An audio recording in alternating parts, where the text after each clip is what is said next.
नमस्कार, प्रणाम। आप लोग देखना शुरू कर दिए हैं आरआर भोजपुरी। जी हाँ, आप लोग को बताया था कि पावर स्टार पवन सिंह ने खुलासा कर दिया। जी हाँ, कहीं न कहीं कह दिए हैं कि पावर स्टार पवन सिंह की बॉलीवुड में उनका मूवी बहुत जल्द आएगा। आप लोग को पता होगा कि टीवी 920 पे पावर स्टार पवन सिंह का आज इंटरव्यू था और काफ़ी बातचीत उसमें पता चला है दोस्तों।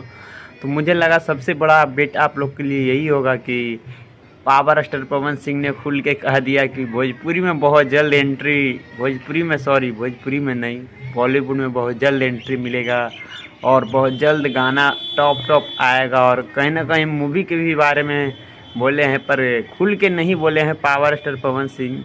कहीं ना कहीं ये लीकेज होने का डर लगता है पावर स्टार पवन सिंह को। और राजनीतिक के बारे में क्या बोले हैं उसके लिए मैं आप लोग को अलग से वीडियो लाऊंगा बना के। जब तक के लिए ये वीडियो की जानकारी आप लोग को कैसा लगा कमेंट करके ज़रूर बताइएगा। और इसी तरह का रिलेटेड वीडियो पाने के लिए चैनल को ज़रूर सब्सक्राइब करिए। मिलते हैं इसी तरह एक और वीडियो में। और यूट्यूब का कोई नियम था, इसीलिए मैं फेस दिखा के वीडियो बना रहा हूँ। जब तक के लिए धन्यवाद दोस्तों।